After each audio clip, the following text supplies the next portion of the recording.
They work. They're great champions. If it ain't broke, no. you do not fix it. Gaia is, speaking of which, going to walk away one of those. This is the most played force later. So it gives him a lot of safety there towards that bottom side of the map. And it means that Delight's going to have to find his angles. But what is going to be the next pickup here for GAM? We'll see whether an archetype is going to come to fruition here or begin to take form. GAM? Of course, GAM have had some more off-the-wall picks. I love this. I think that denying from really any I'd say Eastern Elite is always a good call. What are you talking about? Deny Elite. Yeah, true. Okay, well, Atlas, we're not quite there yet. I know your pickings are riding on this. I'm trying to focus on the game. But as I was saying before Levi interrupted me with the lead pick, that's been like Wukong. Obviously, he's not turning into a very iconic champion for him, but instead it's just going to be a classic. Genji, this draft tells us nothing. This could be... tells us that you should probably ban Ari. That's really the only takeaway here. Because that's going to be locked in, and then Doran's probably going to play the next in. And that's it. Yep. And Jax, you know, if you're doing spicy, he's going to probably just love Nobles or something like this. What are we going to take? Rel. Yeah. Ooh, I like Nico. Yeah. Nico is definitely still a very strong pick here for Kati. Something that I was expecting to see a little bit earlier on today. Yeah. Because both AKA and Faker both played in our first game, and they really well this channel. I think it was bad because they banned Ziggy. That was going to be one of the things I was ready to look out for. We are going to see it here in the third game of the day, though. And Ben's now come through. So Ari, the only one that I can say is mandatory. Talia going to come out. Not a bad one either. Yeah. Talia and Ari, I think, are definitely ones that we would think of when it comes to that via combination, something that Genji in general are a slower paced team. I don't think that they're slow by any when it comes to making moves around the map, when it comes to like playing macro and getting objectives. And when it comes to kills, they're pretty low key. Unless Peanut and Shogun like Poppy Ari, Vi Ari, that changes things, and I think you want to try and avoid two like that. Especially because with Lee and Nico, they're no slouch, right? The setup is really good for the fallout if you're able to hit the roots. And once you get pop blossom available, it becomes very hard for some picks to do well, but instead here, I mean, there are a lot of things that you didn't have to ban away. Yeah, I mean, the Zeros is like also hasn't been contested yet, but it's easier said than done, right? I don't think that there are wrong answers, but it's just Genji with their champion pools are always hard to prep for, particularly the best one. Yep, and Renata going to go here in set is just going to be slammed. Of course, Genji, no stranger to set support life, of course, on the team for a very long time. It's the one that makes the set support very famous. Still, a flex could be thrown towards that top side if Gaia would like to get up there, but probably going to be in the hands of Palette because he actually looked pretty damn good in the playing stage. Zediari, going to need to be a rocket scientist to figure out that Toby was angling towards that one. And often we see that champions that are highly prioritized in plays and what we get through now Swiss, the priorities really change. The complete and utter lack of Crocodile is really noteworthy, particularly with how much we know that a lot of the second which that we see today is Jeremy. Love the pick. It's going to be in some of the Jax matchup, one that we've seen countless times. Nothing too surprising there. Jax obviously is silently very strong. Cassante, very brunt, and the amount of front line for pace and the plasma activation coming from his entire team, definitely going to be something that GAM has to look out for.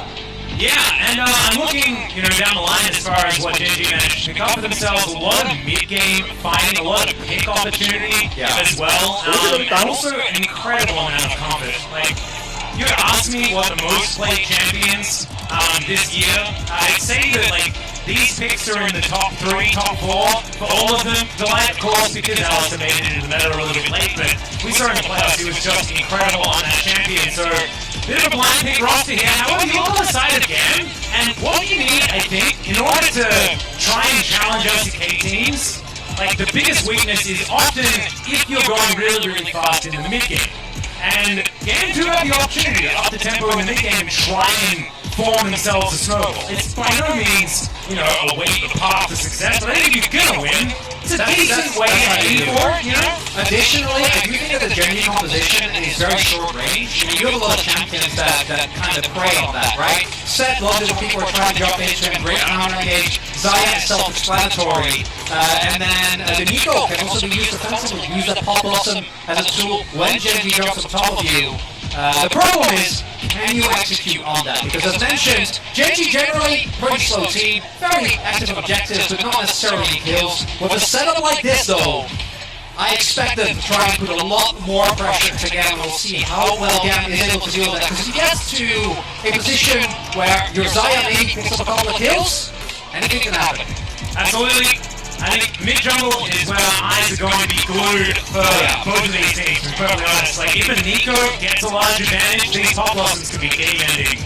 So that could be something you play around, but by Ari, I mean, it's pretty synonymous with not only strong mid-game power, but also just Genji as a whole. It's how they've been able to get a lot of their advantages in the LCK, something that could be quite difficult to come up against here for GAM. But you can see they're still in high spirits here on the desk, and if they can make their mark this early on in the tournament, my goodness, it's going to be some pretty amazing things to take on. Hey, you know if DRX can do it, Exactly! hey, everything is possible. Hey man, I'm starting to believe in TL. Well, after today's game, I don't think that's no stretch. Nope, not at Only all. reasonable. We'll see. I think we have a pretty good idea once we get into mid-game. 10-15 minutes is where I expect one of these teams to have a broken open game to a certain extent. But if we get to like late game, even though I think with Lee and Nico aren't necessarily the best late game characters, maybe GAM can make something happen. But we gotta be honest as well. TLC on one seed against the playing team, so the expectations on Genji are that they will be able to swiftly dispatch of their opponents. Yeah, there will be a fair bit of doubt if Genji don't manage to lock this one down again. They've got a chance. They are on the rift right now. Here we are, heading into our third game of the day. The LCK first seed up against GAM from the VCS. A tall order. Here for GAM. Yeah. But it was a tall order. It's been a tall order for other teams in the past, and they've been able to come out ahead. Hey, LCK team in the game. There we go. Got that pause. This is the in-game pause variety. We did see in our previous game that we had the pick band pause variety, and we here at the LCK have a bit of a reputation when it comes to pauses, and we wanted to make sure here on the first day of Swiss that we demonstrate what those things that we're known for are. We have to give, the authentic experience. Exactly.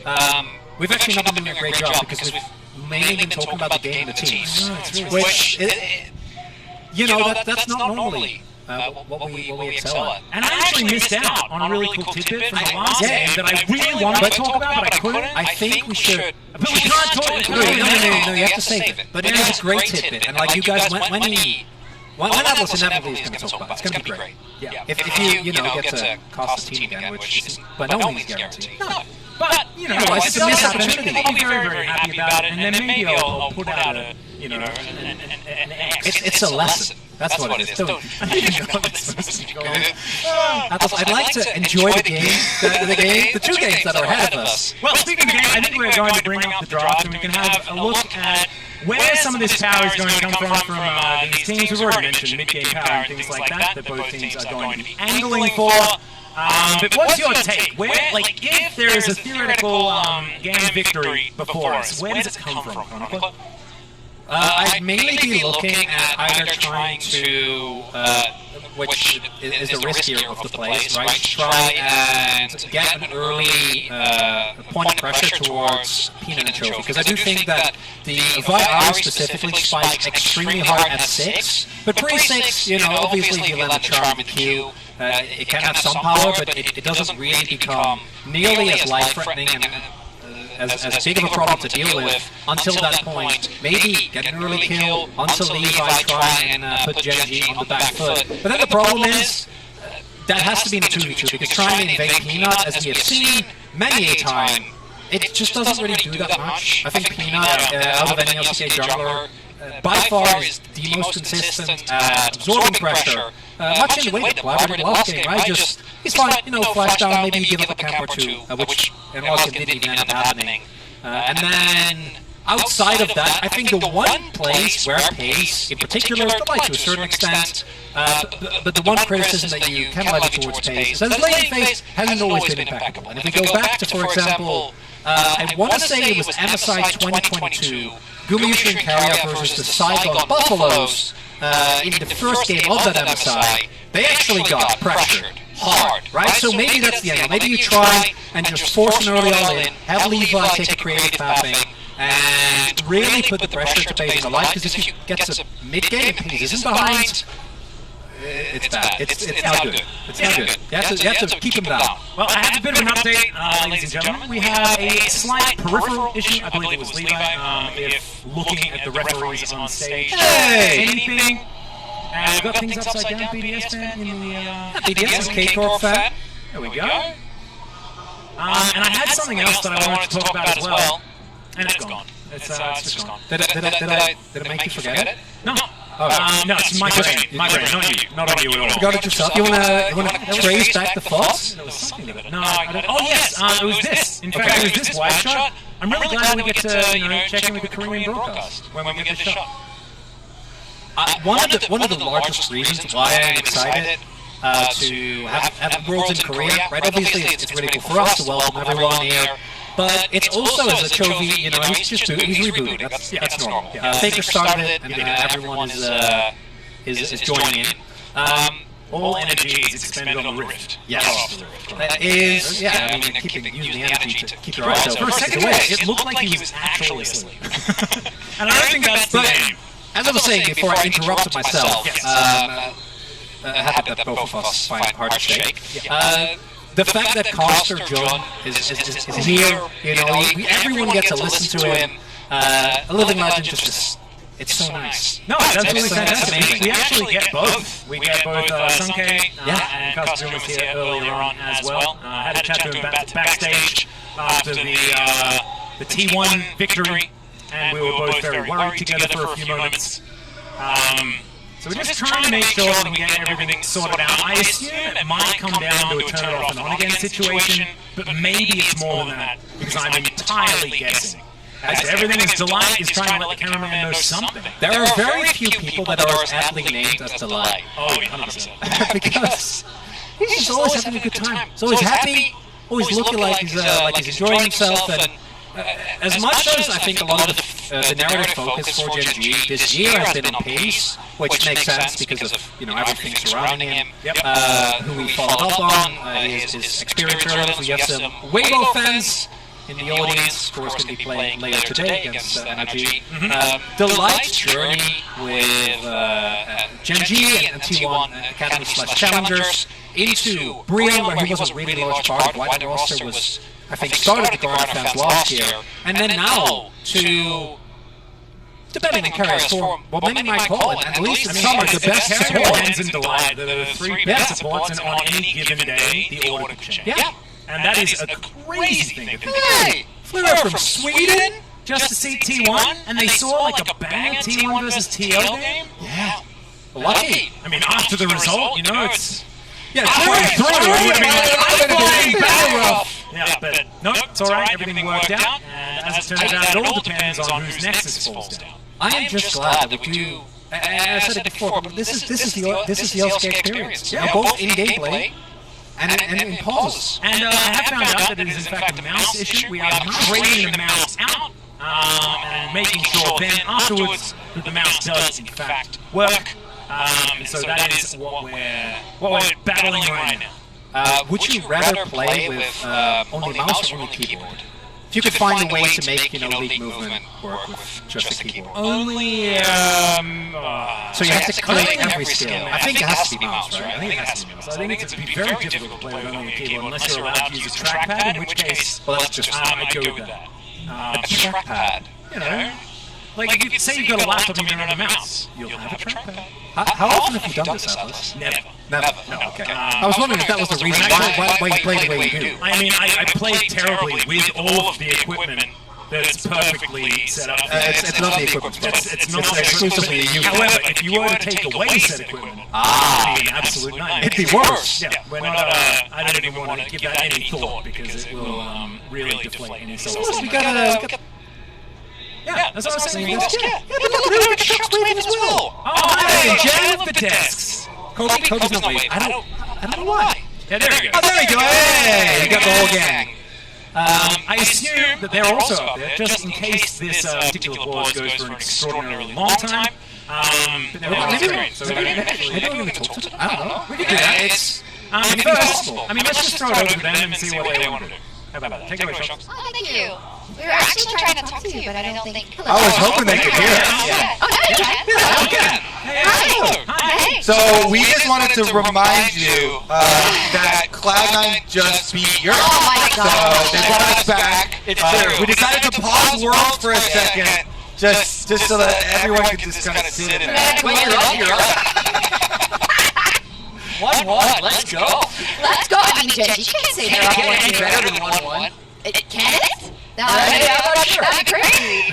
Hey, yeah, we do have a little bit of a delay, peripheral issue on stage. League officials are working on a fix. I'd love to get your take maybe on Gen G. We didn't get a lot of time to talk about favorites in this tournament, but when you look at Gen G and the fact that they have been so successful in the LCK, let's set the stage a little bit about it now that we have the first draft that they're choosing to field, Jet. Yeah, I think Gen G is just a fascinating team because they've won 3 LCK splits in a row. But unless you really follow the LCK, you don't think they're very good. What? Unless you follow the LCK. No, I'm serious. So listen to this. Like, I've heard so many people talk to me. We let him cook. I've heard so many people talk to me about Shobi. Who only watch Worlds. And they're like, that guy's not very good. What? He's saying other people say. Because literally, if you only watch Worlds and MSI, he doesn't do that well. Oh, you heard it. Jack said that about Shobi. Back to the caster. He got to play. Yeah, we're done. This is actually the best point that Jack could ever be cut off in the middle of. 100%. He's actually going to come and invade our desk again just to finish his point in the middle of the game. That's on my bingo card, by the way, now after game 1. We were playing bingo? Yeah, I don't even want to guess what the point is that he was trying to get to. Who are you playing against? I'm not playing bingo. I'm playing myself. I can always win. If it's just me. What's the point? Pride? Alright, did someone go and talk to someone about letting Jack finish his point? This is because of you. This is because who plays bingo by themselves? I don't know. It might just be me, there might be other people as well. I'm the only one I know of. I don't know that many people chronically. Get off my back. Can we throw it back to Shop so that Jack can finish his point? I think we can. I don't know. I would actually, before we... They're going to be with us. Yeah, We'll speak I want to together. share a very fun story about Doran with you guys. It's the Shiv incident. I don't know if you guys know about this. So what happened in the LCK, we had the first week of summer, we had KT versus Gen G, which was thrown out. There was a built static Shiv when it wasn't allowed to, right? So there's a band item and then they had to rematch. Bad boy! Bad boy! So that was very, very unfortunate. Then... what happened, because he wanted to go to Storm Razor because it was the same path, but then he accidentally got to Ryan, let's pause the game, it was a whole thing. Then what happened a week later is Doran, or a couple of weeks later, Doran actually pauses the game, because he's playing Quinn, and he built a Shiv, and it's not proccing, it's not working. Yeah, and so he paused it, but as it turned out, he only had a Kirby shot. No, it's the side. And he paused the game for like a minute. We're like, whoa, what's happened? Has he built a Shiv? Is it illegal? And then we look at the items. He hasn't built anything, as it turns out. Anyway, Jack, about Chobi. I heard he was a bad player. Yeah, what's going on? Did they always forget to build something? His level at international tournaments versus his level in the LCK is just wildly different. No? I mean, I agree. I agree. I think that he hasn't been able to show the potential that we've seen in the LCK internationally yet. And I love the Worlds teaser that we got to see before the show. If you haven't seen them, pretty sure it's going to be up on Volley Sports YouTube. But he legitimately said, like, I'm not going to be nervous this time.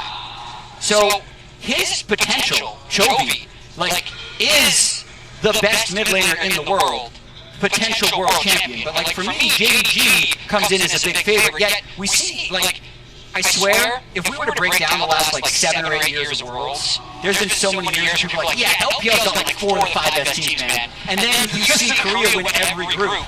And last year we had a Korea versus Korea final. So I just really want to see Gen G almost like reach their full potential, or Chovy reach his full potential at Worlds, so he can get the recognition that he's garnered from LCK. But is this only like the key, like the final matchups that they can play, or are you brushing this like all his international performances? Because I feel like it's mostly in recent memory, in like, you know, whenever they get knocked out.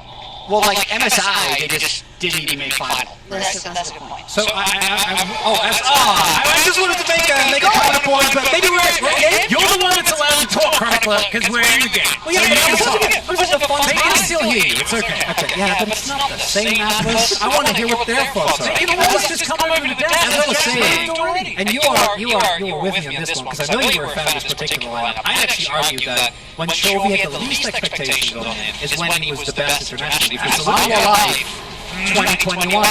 Yep. Let's not think about 2020 DRX, which I always do, and now I'm doing it again. But here we are, into the game. Let's Seven this from Levi. Yeah, go back again. Levi is just going to be stealing away Peanut's jungle.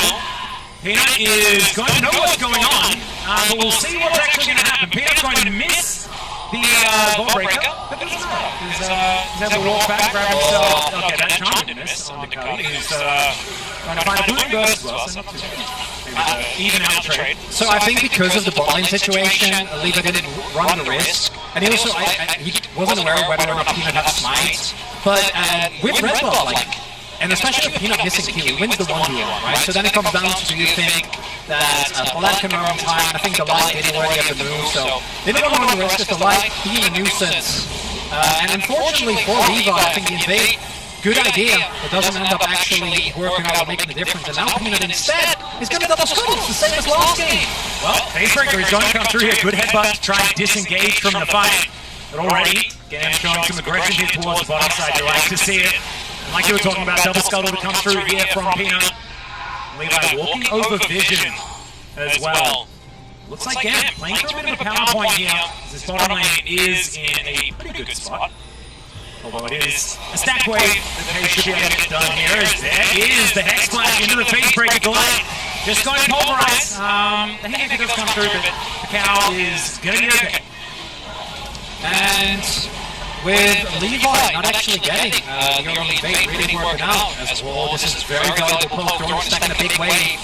And Peanut looking for the ganker. Levi's on his way, but I don't think he'll be in time. Look how low the health bar is. Yeah, Jordan already having that chain, that's why it's so much damage to come out. Q3 is going to connect because Levi just going to walk into the brush. I think Peanut was, I don't know, maybe he was just hoping to be able to get the back off, but what actually happened there is he's going to be able to get himself out of the way. So no dive. And now, trading the units lane, looking for a child opportunity. There are two Nickers that can make things difficult. Jordan's having a heck of a time here. Tiana definitely needs to be careful with the health bar. Has been able to farm really well though. You see a lot of trading happening towards the top side, so with the jungle buffing of both junglers being a little bit wonky due to the invade, we do see that Peanut heading up there again. I was about to say, all the ultimate! Yeah, there's the all-out, level 6 going to get a game here by Doran first, but doesn't find the opportunity. Now PI will be able to get to that level 6 pretty safely under his turret. You would assume Peanut moving on over and does not have the ultimate just yet. Ball breaker going to come through, is going to connect it this time around, but there is a counter strike, and Peanut taking the turret after flashing it out of the way. Gary's like, bring it on! We'll see what else you can do, but first one comes down, but it's immediately answered. Doran overestimating his tank, is there any really good uses counter-strike about Piana. Peanut actually using his E-powered auto attack. That missing damage ends up costing them, and that's a really hefty investment.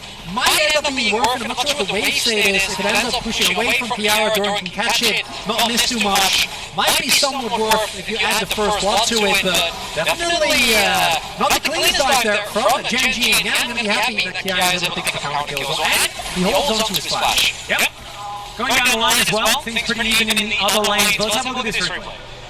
As we do see Kiara using the leap strike, that even with the Q hitting Peanut, I think could have tanked an extra turret shot, really early flash there, but he doesn't want to get caught in the counter strike with the turret on top of it. And then Doran's like, yeah, maybe almost was really good, yeah. But it's not shots come through. Peanut going to be able to find the snare, and Peanut going to go down. Levi collects a second hit for GAM in the early game. And this is exactly what we have been talking about. Want to see GAM try and play as aggressive as possible in this early game. As Doran, again, both these guys just trading perpetually, both sitting on about the same items as well. But getting these type of picks from the Peanuts does take away a lot. I think post 6 is going to change some things. With Chovy and Kati actually both flashing as well. I don't think that was caught in Canada. It does mean that the offensive pressure for Chovy specifically definitely going to be somewhat mitigated. He will have access to his ultimate, so definitely still going to be able to apply some pressure, especially once Peanut hit 6. But it's interesting to see that all across the map there is a lot of decks, and I think that type of volatility, really what you're looking for. Peanut goes in here and feel like they have an advantage, but crucially, Pace is behind his play. He can't just walk past that set. Yeah, I mean, Chovy was behind the play as well. That was GAM collapsing way faster. Really like to see it. And Peanut just back to his finding way series ahead by a couple of camps, but honestly, gold entirely even. GAM's going to be pretty happy with how this game started. Doran, you got to find Kiara here, but he one heck of a bump to press when you're playing Jax. But remember, Rob, I think Genji can contest this, and they're also not really in a position to try and play for the cross map. Maybe they look to get a kill on the exit here. The light's on his way. Yeah, it is an opportunity as the ball breaker being charged here. Peanut is going to come on through. Khaled's going to be fighting Doran. Peanut still just in the fire of war. Doran's going to deliver the haymaker comes on down to Peanut. He's going to finally start fighting in his straight to a pop-up. He manages to pick up the kill on the Jax, and now it's Delight. It's Chovy and it's Genji that are striking back into the battle. It was almost so good for him. But Genji reigns supreme in the end. Well, Genji really playing with fire there. And all of this. He is going to look for the snap, doesn't quite get it. That's just one up. And that was very narrowly timed around the arrival of Delight. But Genji definitely cutting some corners there. And GAM also got the Herald. So even though the kills are favorably traded for Genji, GAM will have the opportunity to maybe try and get some playful back. Will equalize the play a little bit, but as big those were able to pick up the kills, the red kill going over Chovy this early on, really don't accelerate him in the Ari. So Juno Pace going for the lethality Kaisa build, trying to really amp up the aggressive pressure. We've seen the Dust Blade and Umbral Spike be very fun to play with, and Umbral Blade obviously, as we've seen countless times, incredibly valuable at controlling enemy vision. Yeah, the rush is actually kind of impressive here from Genji. He's able to clear out any vision that is left in lane. Means that all the brush control is there all the time for Genji. First Infernal going to be taken down here. It looks like Peanut won't be contested for that one, as Delight is playing Cow Bouncer. Should be able to get them out of it. They do want to come down. So there it is. Skewer does come through. Hextech going to be our next one. Few different options as far as souls are concerned, but Hextech and Infernal are probably people's favorites as far as the other two. Oh yeah, Levi would be in a little bit of trouble. Pallet is in the area. The Slayer could come on down, but there's the ball breaker to connect onto Levi. Headbutt Bolt does come down, and it's all about picking your poison, choosing your target, and Peanut has said, Pallet, you are ahead. And that is indeed how it is going to go. Doran also pushing the other away in this top lane. As Chovy doing a little bit of a drive-by, that is not the real Nico. In fact, that is moving towards that top side of the map. Doran wanting to get towards this plate, but it might be decent bait here for GAM. Going to overextend though, as you can see. And this is where I think a lot of the opponents of Genji always run into trouble. We're seeing it happen again as well. Off of that skirmish, Genji, they gave up Herald, but they were able to win the fight. They then are able to pass the score, right? Alright, there's the old last doesn't get over the water. So Doran's just going to say, here's my R button, and just pay it no mind. We'll be able to get another turret. Might also die. Does spot Levi here, so he should be playing respectfully. He's got something with Flash though, so... Wow! To land onto Doran, gets stunned up as well, and Doran's now trying to escape. It's not going to happen. Levi going to lock down that kill, as he was saying. You knew he was there! Doran! No. That's classic Doran. I mean, I'm not surprised. But I am a little bit disappointed. Nonetheless, you're not? No. Desensitized? These things have happened before. He was playing to his limits, you know, something like that. Yeah, Kogi's going to teleport in. Looks for the opportunities, burnt the ult already. Kiaya out of mana almost entirely, and there's the charm. Kill going to go down, and that is going to be Kogi's second. Pays here towards his bottom side of the map as well, looking to be aggressive towards Slater. You can see Slater paying a lot of respect. He's doing his best to make sure he can manage as much as possible. With this wave, will push towards Desire. And Slater should be able to catch the wave in this 1v1.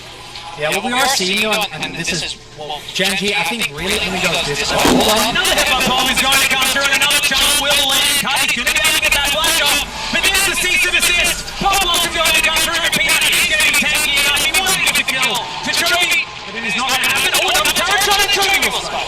So that's fine. I love how Delight just sets up a perfect, you know, standing there with his unbreakable will, tanks it perfectly. Chogi's rooted on the turret, and Peter's like, peace out, hombre. Good luck with that one. If you die, you die. Hey, there was no one else there, you know, and if he died, he was going to die anyway, no matter what Peanut did. So he may as well exit. I think it's fine. 3,000 gold bonus lead here for Genji. Nothing really to worry about just yet, however, it is the tempo of the game. It is the problem here for GAM, because it is slowly but surely slipping out of their control more and more. Kiaya going to grab a few plates here though on this top side, but Jack's absolutely a win condition. Here for GAM, Kiaya has also been a big power point for this team throughout plays as well. So some options to play around, but it's looking more and more dicey. For GAM, the main thing now is to try and get like one big fight around the Dragon, ideally, where you're really able to play off of Kaji, where Levi maybe gets himself an early pick, or Pallet can try and absorb the engage that inevitably is going to come through. We've seen Genji playing very aggressive, very dive-heavy, really happy to scrap and skirmish, because the Lights does not know that Levi is behind, but this is an Alistair with a flash show, not the juiciest of targets. And they seem to be looking towards trying to make a play on pace, but he's playing very respectful with the light hovering as well, Chogi making his way over. There's really an opening here for GAM. Yeah. Have a look at the Mastercard lane economy snapshot. Of course, in lane, Chogi does focus on economy. That has been his thing. Glad that we're seeing that represented here pretty accurately. I don't necessarily know whether it tells the story how this game's been going. You've seen that Kaji has been first on the road a few times, which does go back to what Chogi of old used to be like, but what we've seen from Chogi has actually been a vast improvement on supporting the rest of the team around the map and not necessarily having as much of that lane priority, which absolutely is not represented at all in this game thus far. It's sad. Peanut going to start up the objective here. I do think that again, once you start falling too far behind, it becomes really hard to find consistent win conditions. Going in again. Not going to press the R button just yet. And Chogi looks to the other front, just barely. The heels of Pallet were in trouble there. And Peanut will be able to lock down this Rift Herald, of course, GAM with full information. Levi looking for that opportunity. There's another safeguard kick onto Chogi, but it's an Ari. So he's able to press R, get it out a few times, but they do put it on cooldown, and it could give an opportunity for GAM to get themselves their first straight of this game. Yeah, would have loved to see Pallet maybe go for Pallet. He's just going to get knocked into the air, and Kay's going to be able to lock that one down. My goodness. The Academy raid is terrifying from this kind of... And they're going to push the Rift Herald through 2 turrets, as it turns out. Kiaya also getting down relatively low towards his top side of the door. He's going to find him. Nice! Comes through, and he just jumps up the chest! And after some early attention from the rest of the team, Doran says, I can take care of it by myself now. And this is really where I think a lot of teams, as we've seen, Gen.G's mid-game, particularly when they are not falling behind in any of their lanes, it's so oppressive. They're pushing you in mid. They're forcing defensive summoners, take down pallet, turn that into an immediate double charge of the Rift Herald. And yeah, Doran's just off on his own. Doing what Doran does. Yeah, and actually I think really nice setup here, knows that he has the damage available, goes for the Interflash, guarantees that he's able to take down Kiara, and everything kind of starting to fall apart for GAM. There's no surprise, but given how the early game looked, as you can see here, pretty even, it's quickly getting out of control. The thing that I do want to see is that GAM continue to try and go for these plays, though I don't know whether it necessarily gets better as this game goes on. And so Levi, I think, has had the right idea in a lot of occasions. Jovi in the side lane here towards the bottom lane, looking for this outer turret. Should be able to lock that one down. It's the last one remaining. The map is just wide open at this stage, and it is so scary with the amount of pick potential that Gen.G has. I mean, if you walk towards Delight, then there could be so many players that could just nip over a wall and collect you, and the chain CC is terrifying. We've also done to the point in the game where the level 2 for killer instinct is available, so every single play that you go for, again, every member on Gen.G can set up plasma stacks for base, so you can join at a moment notice. Going to have a fat back here as well, able to pick up, was just sitting on the dust plate for quite a while, or rather a dirt for quite a while there, able to immediately pick that dust plate up, and when there is no frontline eliminating team, there's still very impressive double TP coming in. That is a solo lane sandwich here as the jump point blank range is going to connect on the Slater. He's going to get flash get himself down, but oh no, nice! Goes on through with the cease and desist, and Desire is going to be taking down Pallet now, trying to stay alive. Doran will be able to lock that one down, and meanwhile, Game is being disintegrated. They do manage to take down Pace, but I think that's going to be the end of the good news for the BCS squad, and Gen.G will find all the Kai in this one. And Kai unable to join the play there. I think might have a teleport available at the beginning, even if you do it by the time that you teleported in. I think the fight was already lost. The early aggression, or the way that Gen.G plays, as mentioned, Jovi going in here, catches Slater immediately, forcing a defensive summoner, and then even if Slater is able to press his R button here, you're not making it out, but due to the Ocean Rift, he actually never sees Tina running. Has no opportunity at all, and then Pace actually ends up staying alive for a little bit longer because the dust plate doesn't end up mattering though. Like, it's nice that Kiara gets a kill, but while all that is happening, Doran also killed Colette. That was kind of a side story, and the goal lead that was somewhat manageable is now less. No, I'd say not. I wouldn't say less. I'd say not manageable. Not manageable, Alice. Whoa.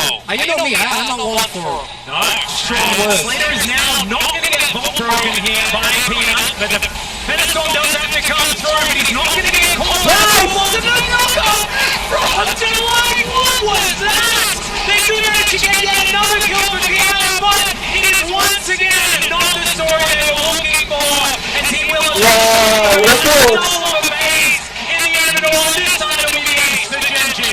and Baron about to spawn in 5 seconds. Gen.G took some time to get going, but looking like GAM has been unable to keep this team down. Shouldn't come as a surprise, as the Baron's going to get taken. I don't think we're going to be in this game for much longer, and unfortunately for GAM, looks like the 0-1 pool is waiting for them.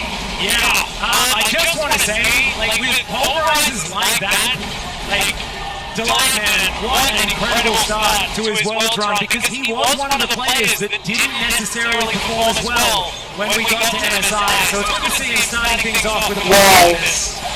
Iconic to see Peanut miss his flash here, but it doesn't end up mattering at all, right? The amount of CC damage available, Gen.G is so far ahead at this point, the items that even if they lose 1 or 2 members, they probably clinch out that fight, and if you get everyone grouped up, it's rough.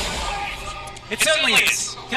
Certainly hats off for always being the one that's able to at least take something away from Gen.G in these fights, but like you say, it's just not looking all that close The Baron going to be secured here by Gen G, and they grab themselves soul point if they would like as well. I imagine that the base is at the forefront of their mind right now. And our Red Bull Baron power play is not exactly all that healthy at this point, but I have a feeling it's going to grow.